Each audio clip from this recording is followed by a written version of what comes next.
Since we're done with your atrial dysrhythmias, guys, you know what's next. And that's your ventricular dysrhythmias naman tayo. Ayan. So guys, take a look at that. Pag sinabi mong ventricular dysrhythmia, guys, nasa ventricles nag-originate ang pangit na rhythm or ang rhythm na hindi natin gusto. So tell me guys, when you have your PQRST, ayan. So guys, PQRST.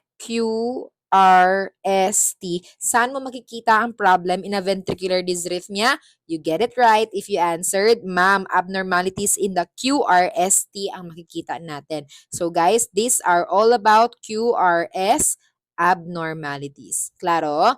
Yes. So yan ang focus natin dito ha. If you want to detect if it's a ventricular problem, you take a look at the QRS segment. Kasi if it's an atrial problem, you take a look at the what? P wave naman. So this one, guys, will focus on the abnormalities of your QRS segment. Claro?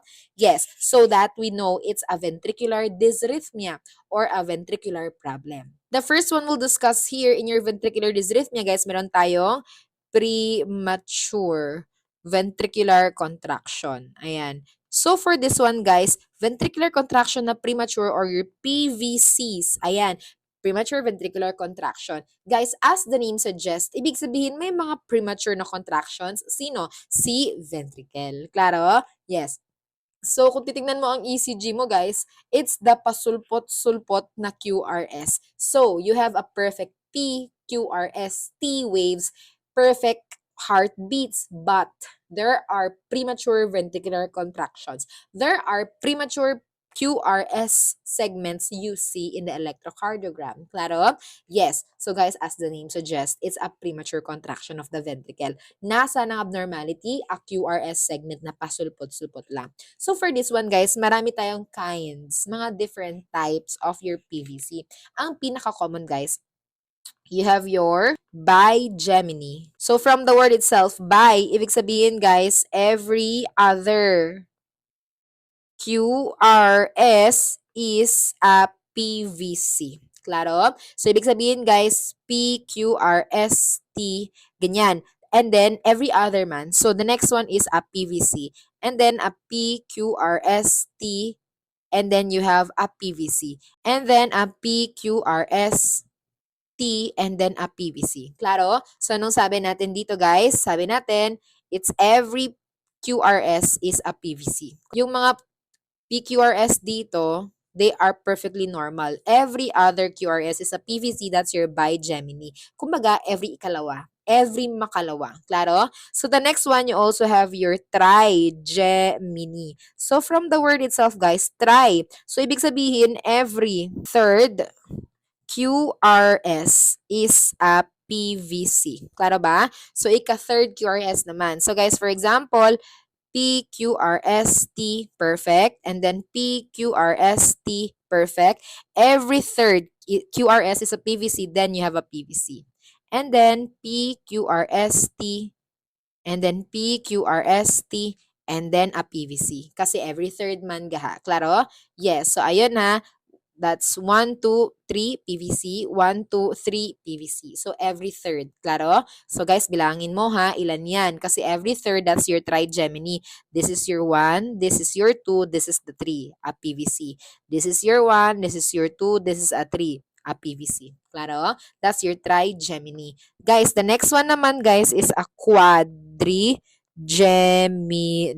Ayan. So, when you say quadrigeminy naman, guys, this is every fourth QRS is a PVC. Klaro? So, guys, alam mo na to. PQRST, PQRST, and then PQRST, and then a PVC. And then another PQRST, and then PQRST, and then PQRST, and then a PVC. Klaro? Yes, kasi every fourth QRS is a PVC. So guys, 1, 2, 3 PVC, 1, 2, 3 PVC. So every fourth, bilangin mo, 1, 2, 3, 4 is a PVC. 1, 2, 3, 4 is a PVC. That's your quadrigeminy premature ventricular contraction. Klaro? Yes. O guys, take a look at this example, guys. Tingnan mo kung anong klaseng PVC to. Guys, you have a PQRST and then a PVC. PQRST and then a PVC, PQRST and a PVC, PQRST and a PVC. Guys, does that look like your bigemini? PVC. Yes, kasi every other QRS is a PVC. Every second. Klaro? Yes, yung isa lang ang perfect. Klaro? Yes. Oh, take a look at that. How about this one? What kind of PVC is this? Tingnan mo. 1, 2, 3, 4 PVC. 1, 2, 3, ika-fourth PVC. Okay? So guys, if every fourth QRS is a PVC, that's what you call your what? Quadrigemini PVC. Klaro?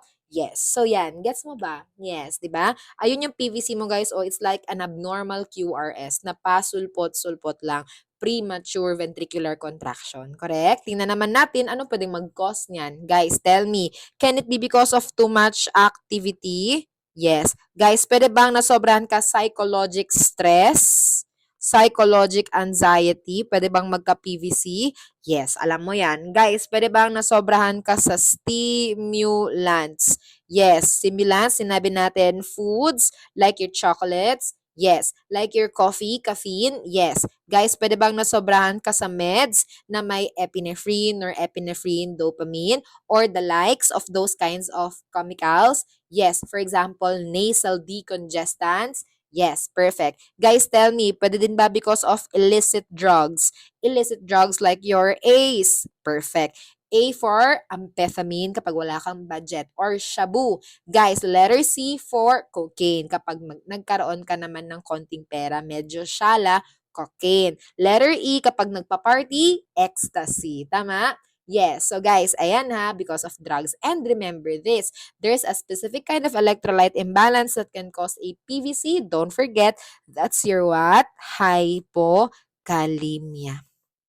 Ayan, hypokalemia. So because of low potassium in the heart muscles, it will alter the contractility of the ventricles. So nagkakaroon ka ng PVC. Isa yan guys sa mga common na complication ng hypokalemia, your PVC or your premature ventricular contraction. Klaro? Yes. So later you could guess, when we do MGT, guys, management, ang gagawin natin, meron din tayong potassium correction na gagawin. Klaro? Yes, this is the reason why kapag may hypokalemia or potassium imbalances ang pasyente, what are you gonna do as a nurse? Attach to cardiac monitor. Kasi guys, alterations na potassium, they can lead to what? Dysrhythmias. So like this one, hypokalemia can lead to what? Premature ventricular contraction. Klaro? Yes. So guys, anong rule natin? Makinig ka ha, madalas, a PVC or a premature ventricular contraction, madalas they are harmless. Madalas they happen because of too much activity, stress, stimulants. So when you try and inhibit this, for example, pag nasobrahan ka sa exercise, kaya ka nagka-PVC, iparest mo ang pasyente, madalas nawawala ang PVC. Klaro? Or nasa stress ka, pag nawala yung stress, nawawala din ang PVC. So madalas it's physiologic or psychologic. Klaro? Yes. Ano yung rule natin, guys? When will the nurse step in? If the patient with a PVC, o when do you step in? Guys, alam mo to, tinuro natin to kanina. Did we say you are going to step in if the patient presents with HI, hemodynamic instability? Yes, you know this, that's the brain, heart, and body problem. Yes, tell me, when there's something going on in the brain like altered level of consciousness, do you have to step in and manage your premature ventricular contraction? Yes. Guys, pag nagkakaroon ng pasyente mo ng chest pain, you need to manage the PVC. Yes. Nagkaroon siya ng low blood pressure, hypotension, you need to manage PVC. Yes. So, pag any of the three is present, ma'am, magmamanage na ako ng PVC ko. I have to step in as a nurse. Yes, precisely. Ma'am, pag present lahat ang tatlo, do I have to manage? All the more you have to manage. Klaro ba? Yes. Kasi ano yung rule natin, guys?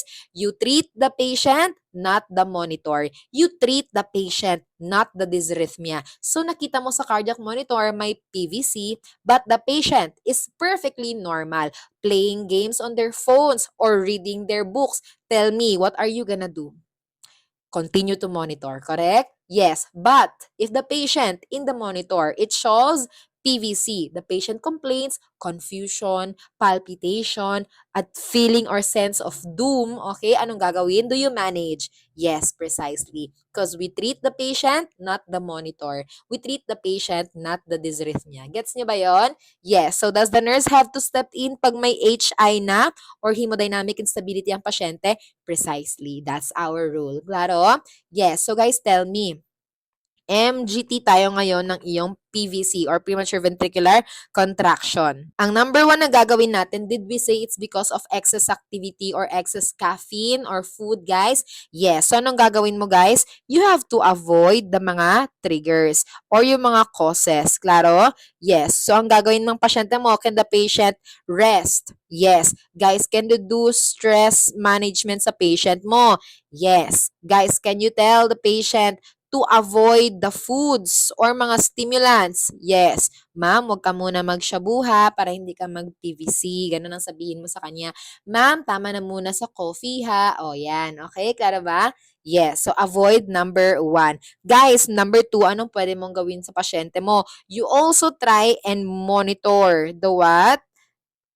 The potassium levels of the patient, and then you treat accordingly. Guys, kung hypokalemia siya meron, edi you treat. You can give your what? Potassium replacements. So, you give your potassium replacements. Yan. Klaro ba? Yes. Because hypokalemia, you know, it can cause your PVC. Klaro? Yes. Guys, alam mo to. Number 3. Anong gagawin natin sa patient na may frequent PVC? Guys, lagay mo dyan ha. Kapag frequent and hindi siya na-stop, hindi siya nawala. After avoiding everything, hindi pa rin nawala. May PVC pa rin, may hemodynamic instability pa rin ng pasyente mo. Kahit na nag-treat ka na ng hypokalemia niya, nagbigay ka na ng potassium replacements, normal levels na ang potassium sa katawan niya, may PVC pa rin. May hemodynamic instability pa rin ng pasyente. Anong gagawin mo, guys? Can we do a pharmacardioversion? Yes. But guys, pharmacardiovert tayo. Can we give amiodarone? Yes. But again, guys, lagay mo dyan ha, last resort yan. Kasi most of the time, no, a PVC can be managed naman with the things we have mentioned above. Claro? Yes, and most of the time, they are not harmful unless they cause hemodynamic instability, unless they are persistent and the patient really presents with signs and symptoms of the brain, heart, and body, then you manage. If hindi nag-work ang mga management natin initially, anong gagawin natin as last resort? Can we give your amiodarone? Yes. Claro? Yes. And remember this drug, you can also give your sotalol. Claro? Yes. That one is a stronger and more potent beta blocker. Claro? Sotalol. So guys, pwede mo yan ibigay sa pasyente mo. Guys, ano pa? Number 4. Pag hindi nag-work ang pharmacologic cardioversion natin, you know this. Anong gagawin natin? Can we do an electrical cardioversion to the patient? Yes. But again, you do that as a what? Last resort. If nothing, if all else fails, if nothing worked, ano gagawin mo? Cardioversion na ba? Yes. So guys, tell me, what kind of machine are you using? Defibrillator machine. When you cardiovert, ano ang gagawin mo dyan? You look for the what? You sync the button. You look for the sync setting or synchronize. Tama? Because we want to synchronize it where? To your R wave ba? Yes. Because what's our motto here, guys? Basta may R, pwedeng i-car or cardiovert. Claro? Yes. So when you say the R wave, is that the highest point of the QRS segment? Yes, precisely the highest point of ventricular contraction. Yes, so you deliver the shock on the highest point of ventricular contraction in cardioversion. Yes, to what? To restart the rhythm of the heart and allow for the SA node to recapture the rhythm of the heart and start a new, yes, 60 to 100 beats per minute regular normal rhythm. Yes, yun yung ginagawa mo kapag nagka-cardiovert ka, delivering a shock synchronized to the R wave. Klaro ba? Yes. Guys, pag nabigay ko yan in any other waves, hindi ko nabigay sa R wave, anong nangyayari? Anong mangyayari sa pasyente ko? Pwede bang mag-cardiac arrest? Yes, perfect. So, kailangan sa R wave lang ba? Yes, because our motto is what? Basta may R, pwedeng i-car. Klaro? Yes. So, guys, dito, tell me, kapag nagka-cardiovert tayo, ma'am, do we need to turn off the oxygen tank? Yes, or else sasabog kayong lahat. The next one, guys, can the patient be awake during cardioversion? No, bawal. Dapat ang patient sedated ba? Yes, sedate the patient because you're gonna deliver a shock. That one is uncomfortable to a conscious patient. So sedate before you deliver your what? Cardioversion. Claro? Yes, and that's the same principle over and over again. Gets mo na ba yon? Yes, gets mo na siya. Claro? Yes. So guys, after that, 'di ba? That's the first rhythm. PVC, premature ventricular contraction. Now guys, no, under ventricular dysrhythmia, ang pag-uusapan naman natin guys is this one. O makinig ka ng mabuti dito ha. You open your eyes and you listen properly. Guys, this one is ventricular tachycardia. Ayan. Guys, when you say ventricular tachycardia, look at that. Anong sabi? The ventricles are what? Tachycardic ba? Yes. So, ibig sabihin guys, mataas ba ang heart rate ng ventricles? Yes. And guys, ventricular tachycardia, no? This one, the rate can reach more than 200. More than or equals to 200 beats per minute. Claro? Yes. So tell me, in a ventricular tachycardia, guys, ano nakikita mo dyan? Remember the term, ha? This one. Sore thumb appearance. Ayan. Sore thumb appearance. And we said that if it's a ventricular abnormality, we see the abnormality in the what? QRS wave abnormality. Tama? Yes. This is how your ventricular tachycardia looks like in the monitor. See that?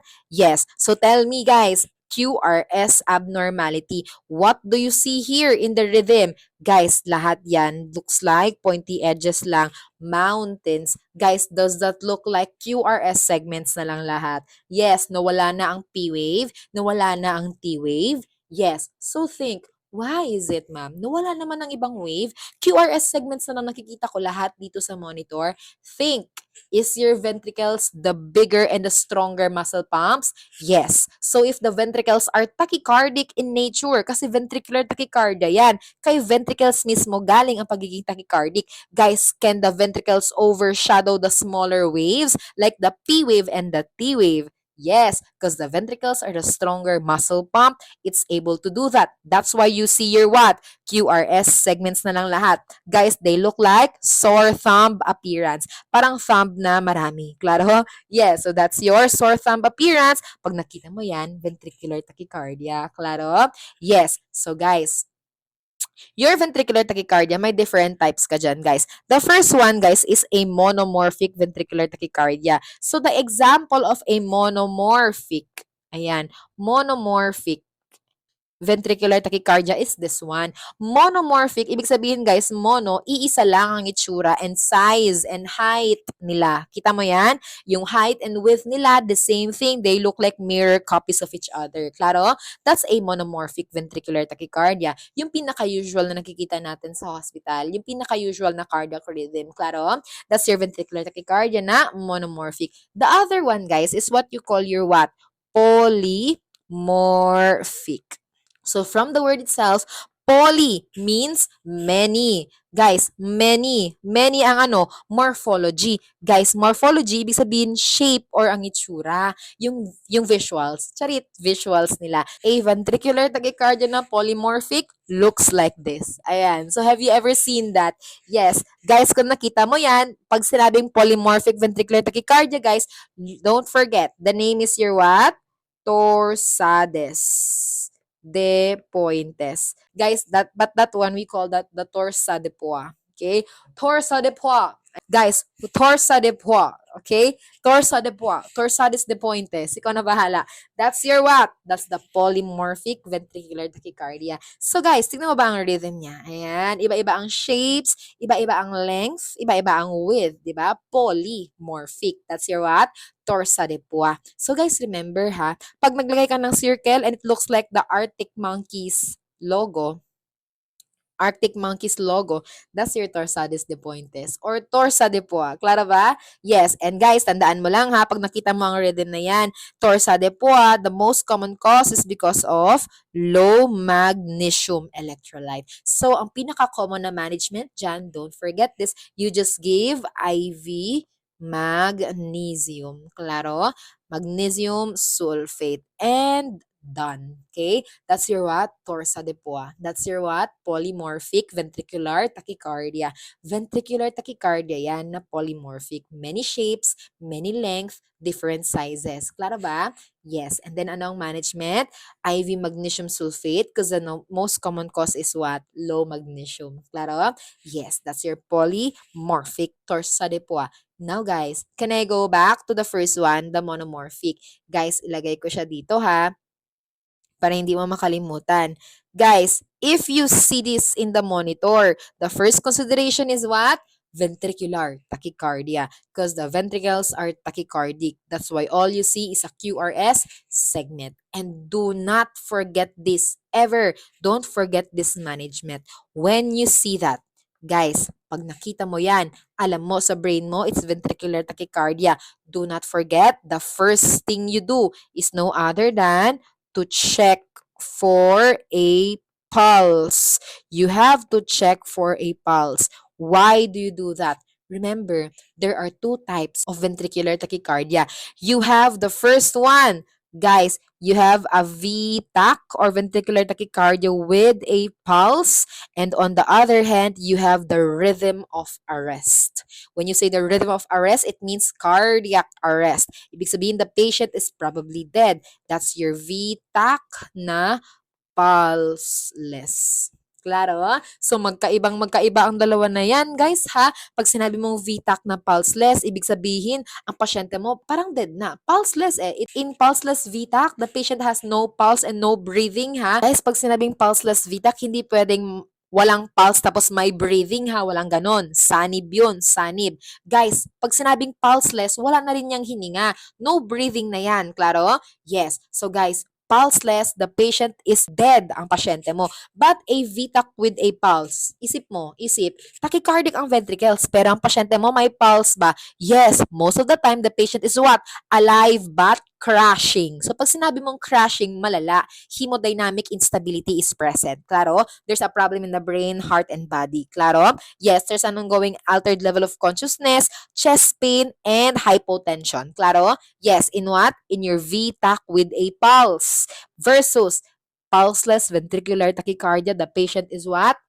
Dead. RIP, no pulse, no breathing. Klaro? Yes. So, magkaiba ang management, guys, ha? So, don't forget that. That's why, when you see this rhythm in the monitor, what are you gonna do as a nurse?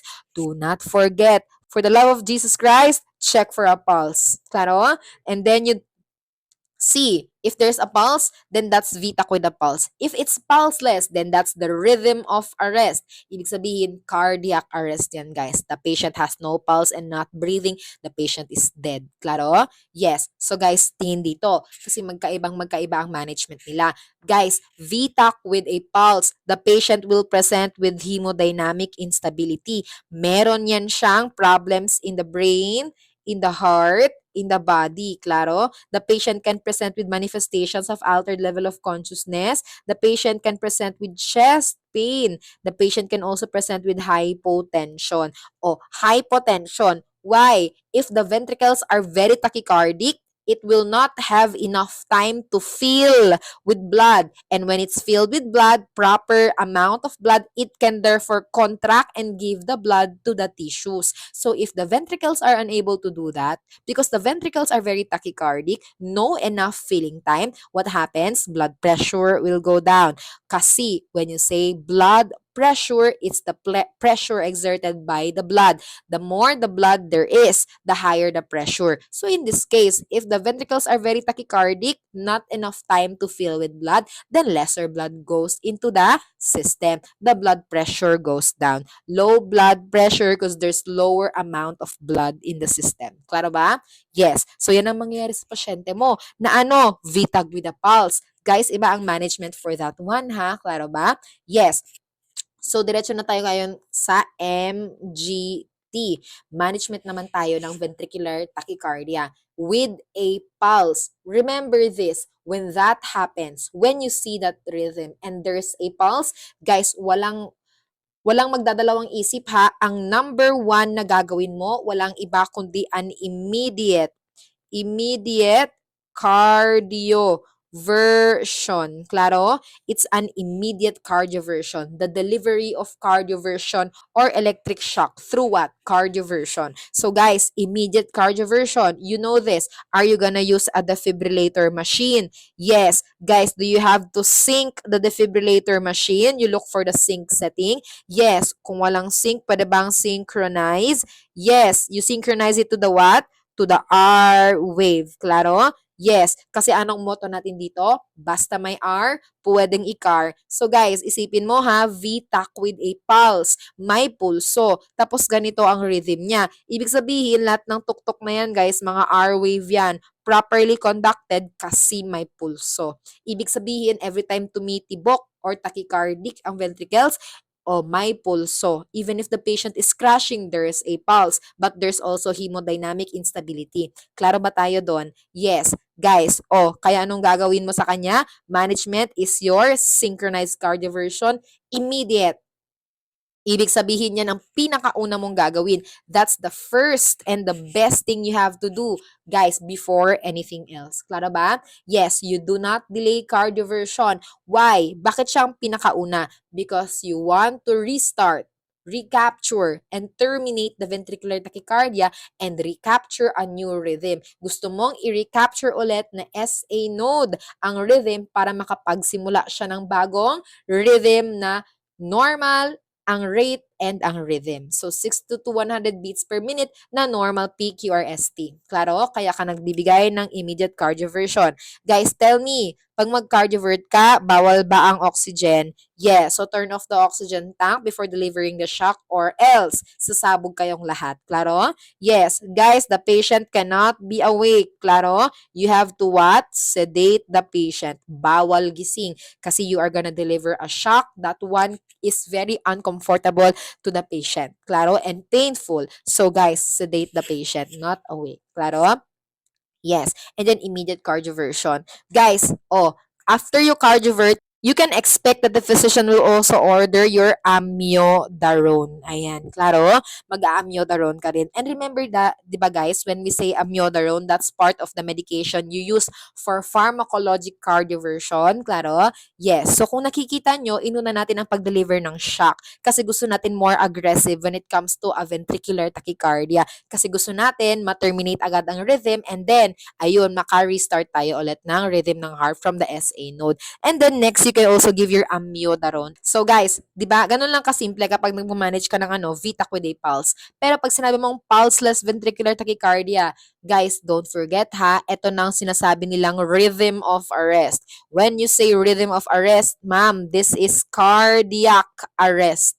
Guys, cardiac arrest, arestado ang puso mo, hindi tumitibok ng maayos, kaya siya pulseless. So ma'am, bakit may rhythms na ganyan kung pulseless naman yan? Ibig sabihin guys, etong rhythm na to, galing lang yan sa tachycardic na puso, pero walang maayos na cardiac output, walang maayos na circulation. Klaro? Kaya nga pulseless ang tao, di ba? Isipin mo na lang, paano ba siya naging pulseless, okay? Kasi ang conduction ng heart rhythms na yan, they are imperfect and the contractility is not enough to sustain the body of the needed blood.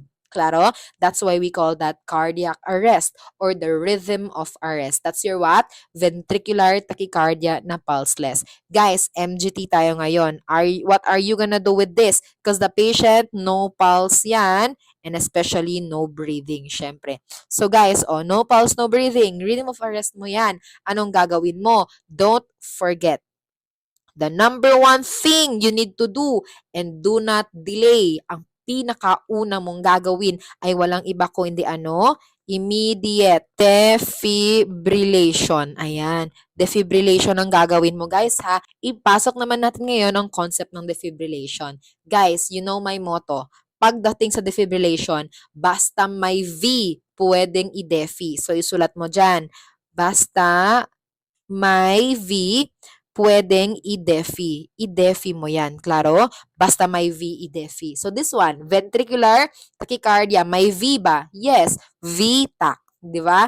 Pero dapat pulseless ba? Yes. So guys, pulseless VTAC. That one is your defibrillation dapat dyan binibigay. And you do that as the first management. Kasi this is the rhythm of arrest. Your patient is dead, no pulse, no breathing. So the earlier you defibrillate the patient, the higher the chances of survival. Klaro ba? Yes. So guys, kaya do not delay. Immediate defibrillation is the key. Yan ang pinakauna mong gagawin above anything else. So if a patient has no pulse, no breathing, takbo ka. Kunin mo ang defibrillator machine. Guys, gagamitin mo DM. Are you gonna use the defibrillator machine here when you're gonna give a defibrillation? Yes. In your Vita na pulseless? Yes. Guys, tell me, pag mag-defibrillation ka, yan ang shock na ibibigay mo. Do you need to synchronize? No need. Walang setting na kailangan dito kasi you are using the defibrillator machine to deliver defibrillation, then you can deliver the shock anytime at any point of the cardiac cycle. There's no need to put it on any rhythm. Hindi mo kailangan ilagay sa R or sa kahit anong wave. You immediately deliver the shock. Klaro ba? Yes.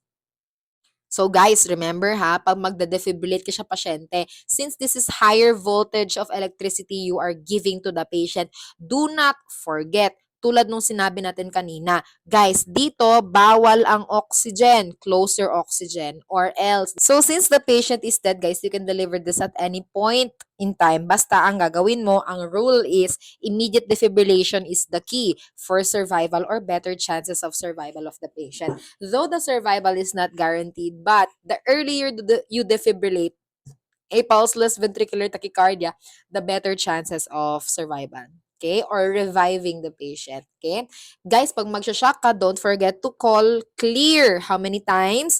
3 times. The first time you call clear is when the doctor or sino mang medical personnel na trained on your advanced cardiac life support, guys, who will deliver the shock, yung may hawak ng pads, guys, the first clear is about that person. Dapat clear siya, hindi siya nakatouch sa patient or sa any kind of material na nakatouch sa patient. Hindi siya dapat nakahawak doon. Guys, the next clear is said by the people around the person who's delivering the shock. Dapat no one is touching the patient. Claro? And then the third clear is everyone, including the person who's delivering the shock, is cleared from being touching the patient. Claro? So yun guys, you call clear 3 times to make sure no one is touching the patient.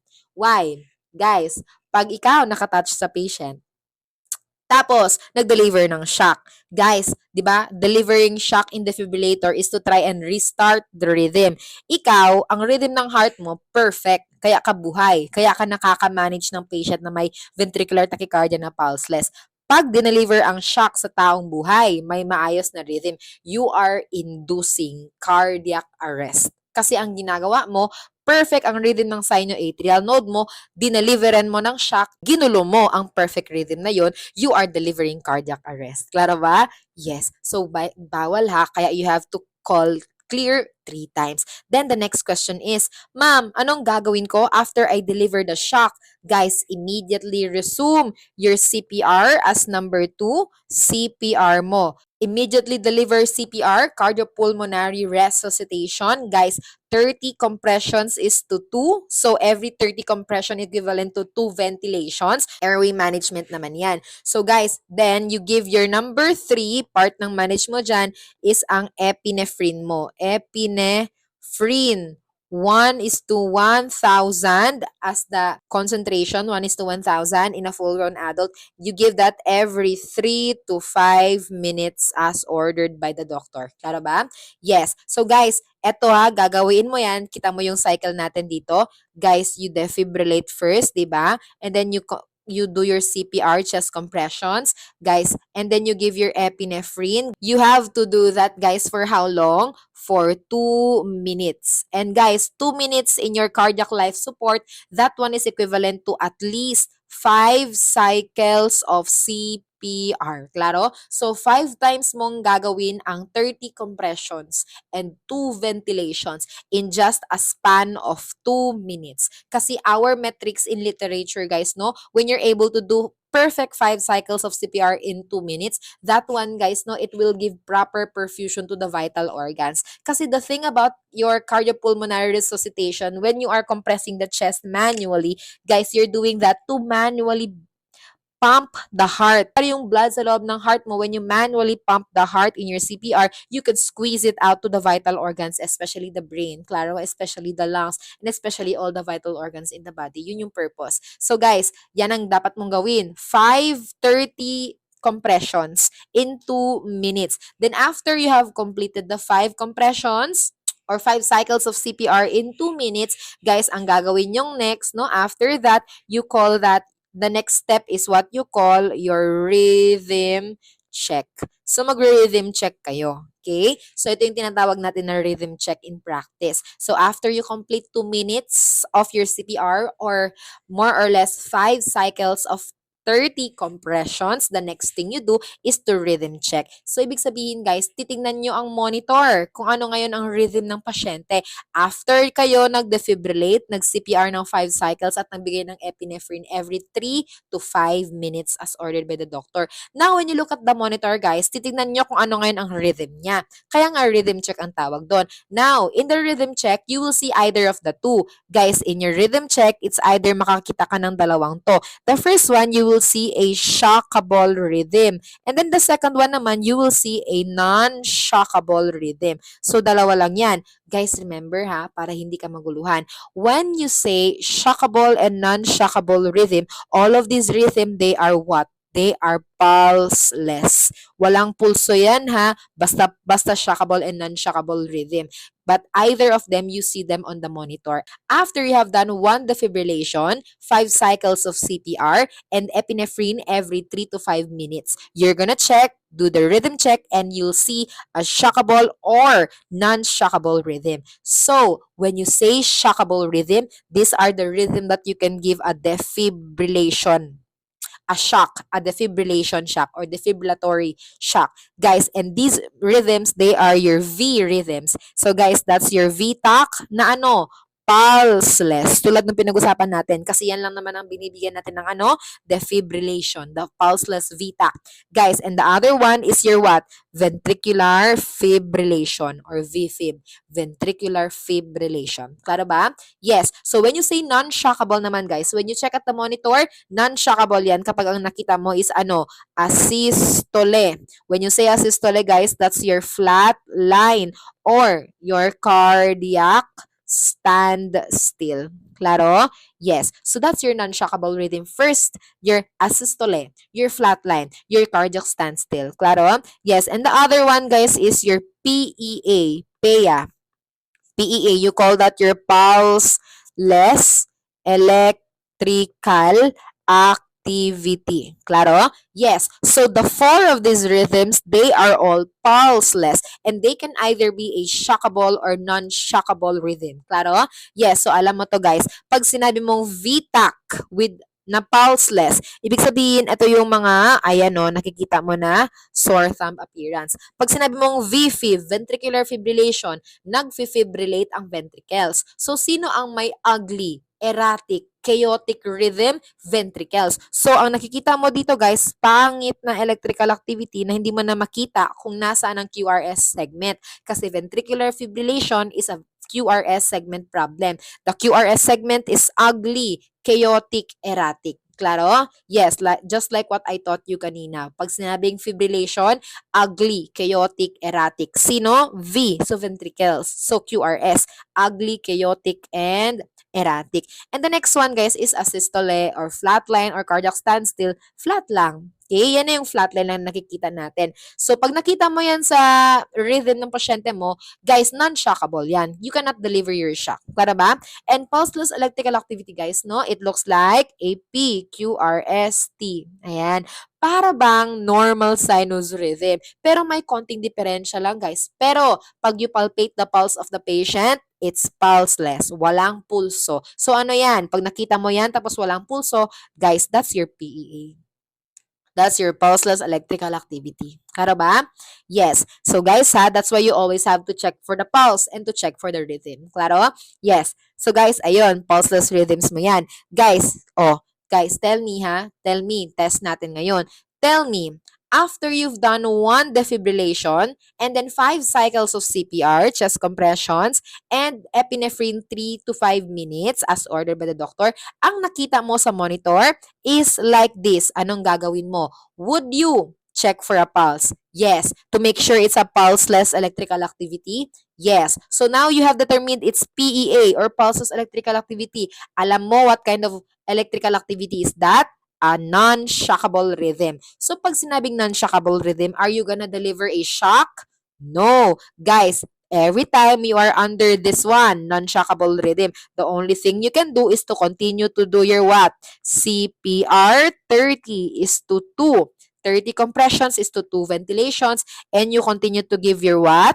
Epinephrine every 3 to 5 minutes. Guys, for how long mo yan gagawin silang dalawa? For 5 cycles or equivalent to how long? 2 minutes. Then after mo yan gawin for 5 cycles or 2 minutes, ang next mong gagawin guys, ano ba? Magre-rhythm check ka ba magre-rhythm check ka ba ulit?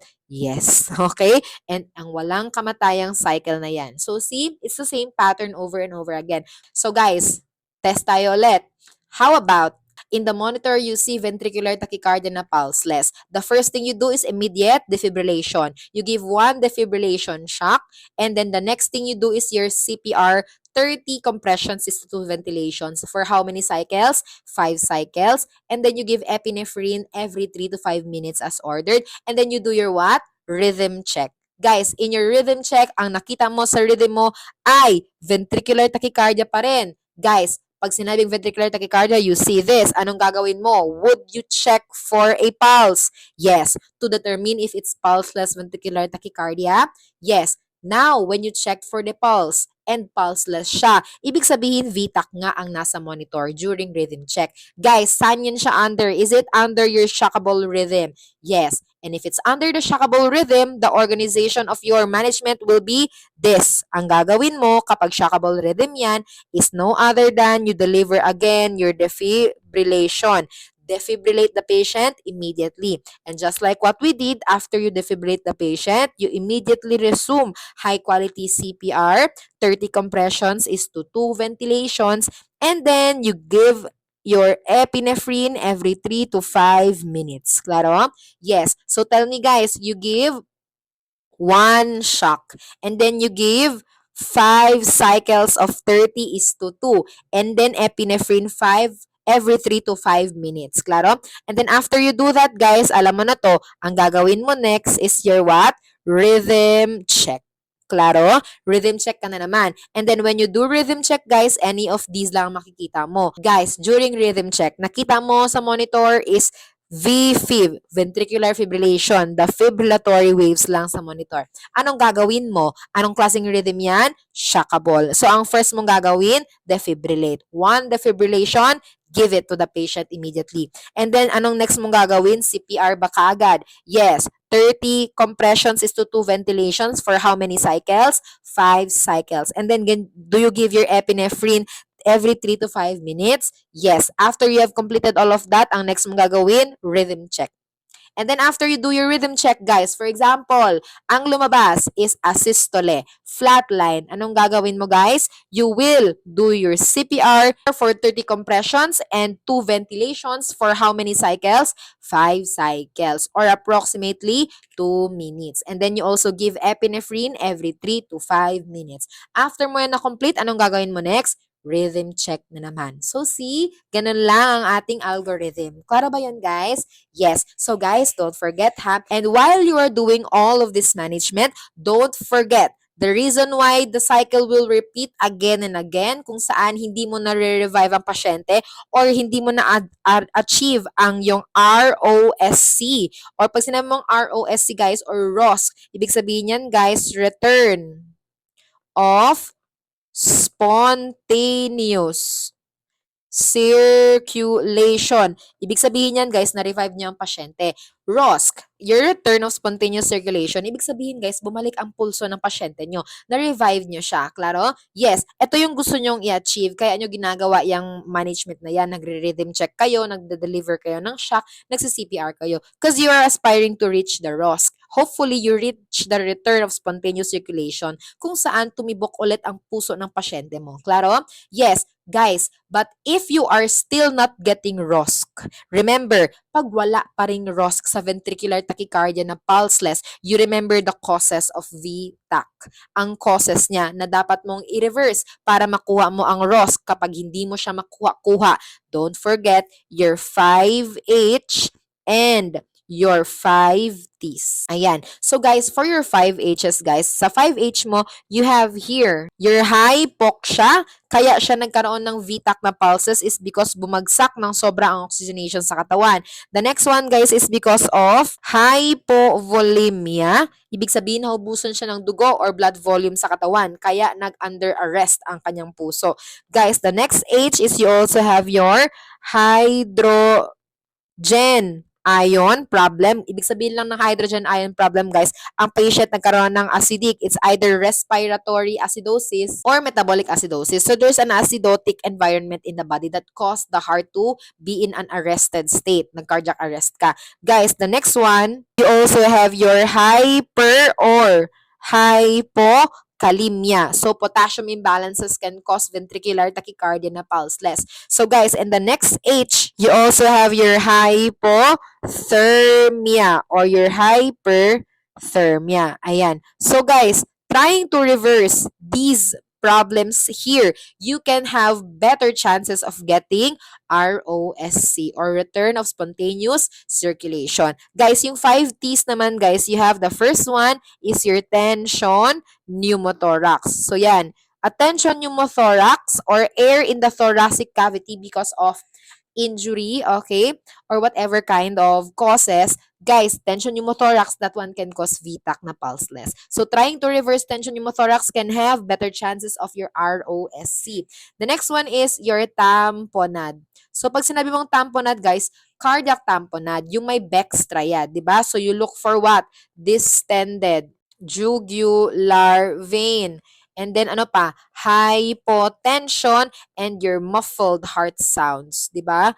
So hanapin mo 'yan pag may heart sound. So kung present niya sa pasyente mo, maybe tamponade is ongoing. That's why may VTAC siya. So trying to reverse that cause will give you better chances of ROSC or your return of spontaneous circulation. And then you also have your toxins. You know this, guys, toxins, for example, yung mga drugs mo. Pag na-overdose ka sa drugs, for example, guys, alam mo na to, ACE, shabu, amphetamine, C, cocaine, especially cocaine, pinakamadalas, guys, and E, ecstasy, and as well as mga overdose of medication, guys, overdose of medication. And one of the best examples here, guys, is your TCA, tricyclic antidepressants. Ayan. So guys, no, 'di ba? The thing about your tricyclic antidepressants, guys, is antidepressants 'yan. Binibigay mo sa mga taong depressed. And the thing about your depressed patients, no, they are highly suicidal. So, ano ginagawa nila? Pag binigyan mo sila ng gamot, guys, like your TCA, no, they overdose. Pag nag-overdose sila kasi they are highly suicidal, they die. Kasi highly suicidal sila eh. So, they overdose, di ba, of your TCA. So, isa yan sa nagkakos ng cardiac arrest, di ba? Ayan, di ba? Kinda sad. And then, guys, toxins yan. Then, other one is your thrombus. Thrombus, for example, in the heart, like your MI, myocardial infarction. Trying to reverse the myocardial infarction will give you better chances of your ROSC. Klaro ba? Yes, that's a thrombus in the heart, like your MI. And guys, pwede din thrombus in the lungs, like your pulmonary embolism. So trying to reverse the 5H and 5Ts will give you better chances of the what? ROSC. Yung gusto mong ma-achieve, kaya mo ginagawa sa pasyente mo yan.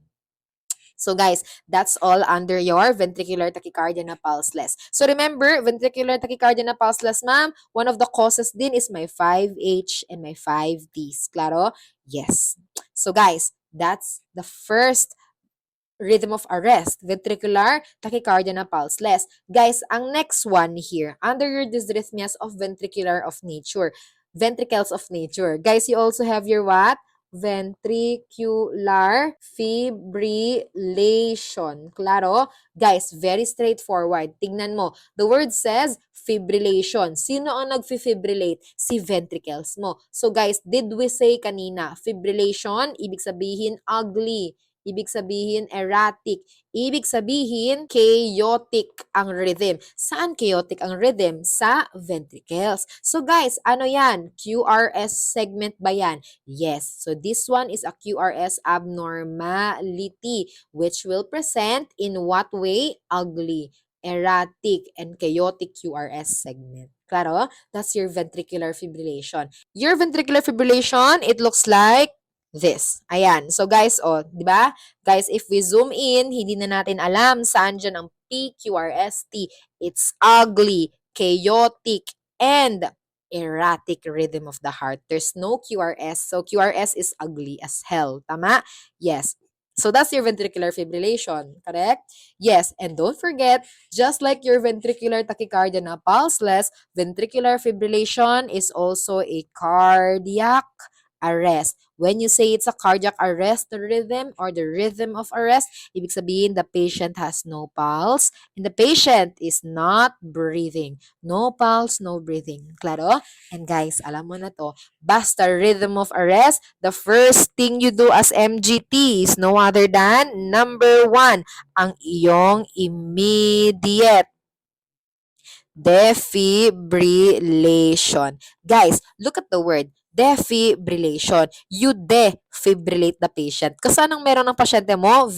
Fibrillation. So, kumbaga, ang ginagawa ng defibrillation mo na klase ng shock is to remove the fibrillation. To defibrillate the patient. Claro? Yes, kaya siya ang immediate action ha, just like how you do that in your ventricular tachycardia na pulseless. Claro? So, dalawa lang ang shockable rhythm mo. That's your ventricular tachycardia na pulseless. And at the same time, your ventricular fibrillation. Klaro ba yun, guys? Yan lang dalawa ang bibigyan mo ng defibrillation. The defibrillatory shock. Klaro? Yes. So guys, tell me, memorize mo na to. If you are going to give defibrillation, are you gonna use a defibrillator machine? Yes. Guys, do you need to put the machine in any settings? Do you need to put it on sync mode? No need. Kasi defibrillation, you can deliver it at any point in time. Correct? At any point of the cardiac cycle. At any rhythm of the heart. Correct? Yes. The point is, you do not delay. You give it right away. You defibrillate the patient. Claro? Yes. Anong sabi natin, guys? Dapat off ang oxygen tank or else sasabog kayong lahat. And guys, do we need to sedate the patient?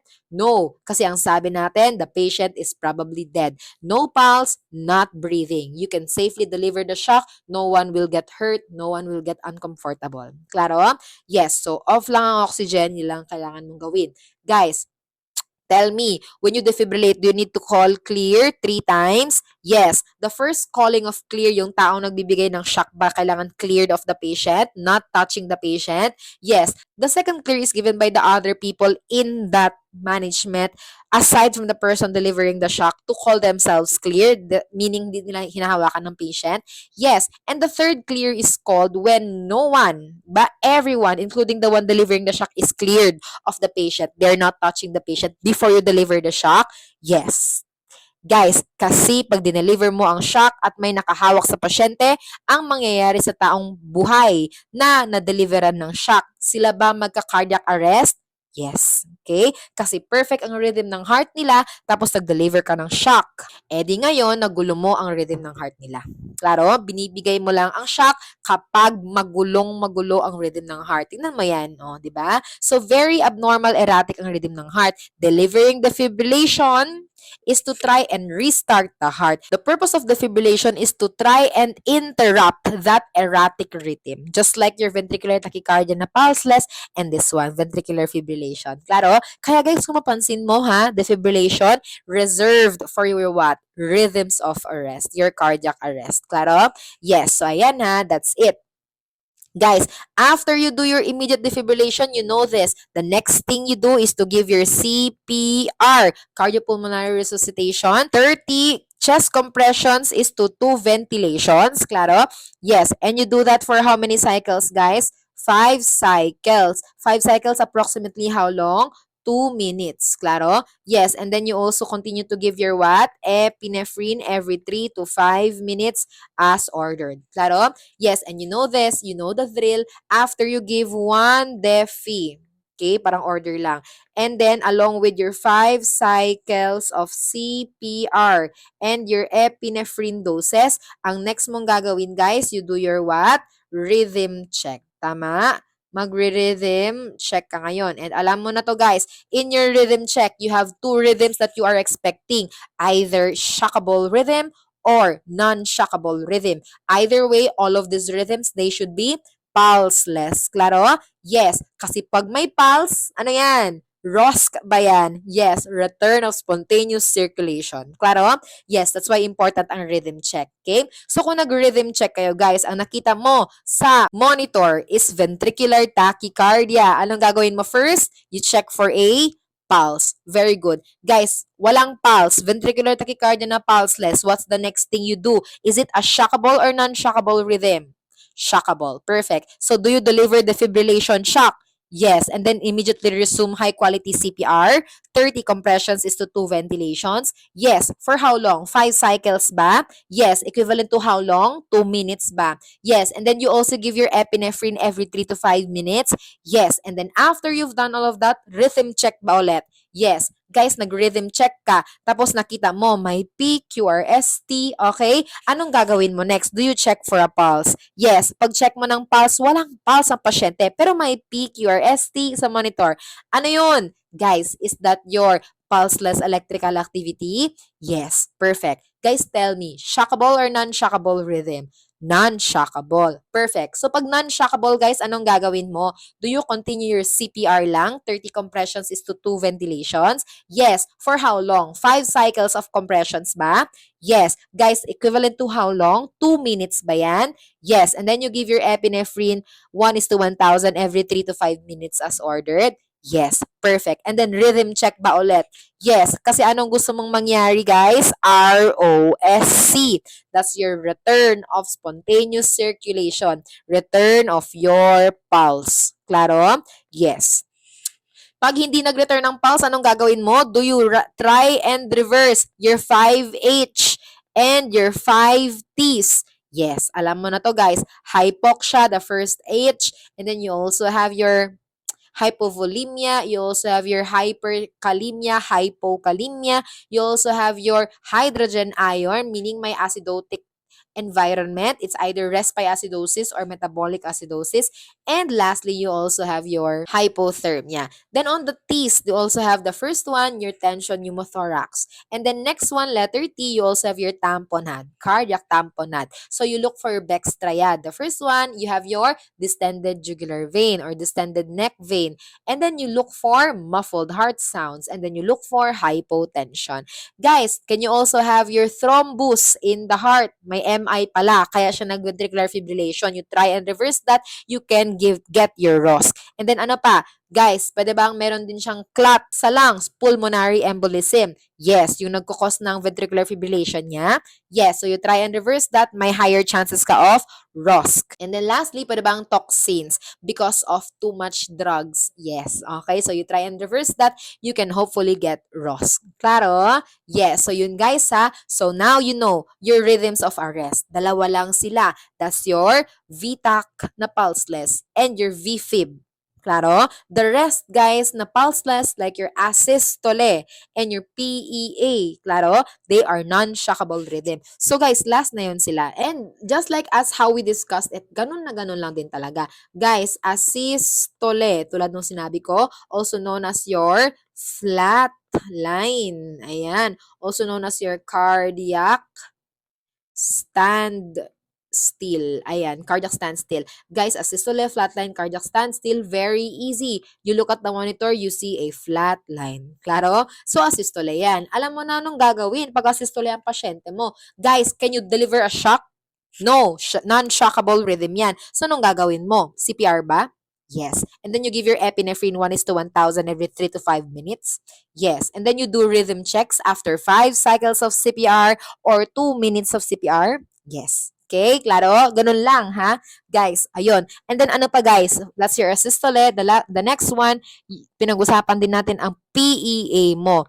PEA. That's also another rhythm, but this one should be pulseless electrical activity.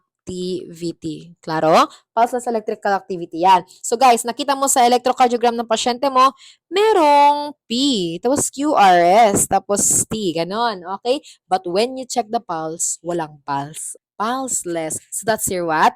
PEA. Anong gagawin mo guys pag PEA yan? Do you immediately start your CPR? Yes, kasi it's a non-shockable rhythm. So guys, CPR for how long? 30 compressions is to 2 ventilations. For how many cycles? 5 cycles. For how long? 2 minutes. Kaya approximately. And then do you continue to give your epinephrine 1 is to 1,000 every 3 minutes or 5 minutes as ordered by the doctor? Yes. Until you achieve your what? ROSC or your ROSC. Return of spontaneous circulation. Correct? Yes. And then guys, pag hindi nagre-return ang spontaneous circulation mo in your asystole and in your PEA, important din ba to look for 5 H's and your 5 T's? Yes. You reverse the 5 H's and 5 T's, better chances ba of getting ROSC? Yes. But then again, ROSC is never guaranteed. Claro? If the patient dies, they will really die. If it's their time, it's their time. What we do as medical healthcare professionals is we try and manage based on the algorithms we are presented with the latest of literatures we have. Klaro ba guys? Yes. Guys, that's all. That's all. Thank God at natapos mo din panoorin etong cardiac dysrhythmias natin. And guys, no, I'm so sorry to pop your bubble. This is not the end. Kasi meron pa tayong heart blocks. Klaro? Yes. So guys, at least tapos na tayo sa arrhythmias. So yung heart blocks, gagawin ko siya on a different video kasi sobrang haba na nito. Klaro ba? Yes. So that's all. Hope you learned. Come back to this video if you want to refresh your knowledge if nakalimutan mo. Okay? Kailan ba yon? Yes, you can do this. Good luck, future RN and USRN. Hope you learned. Bye!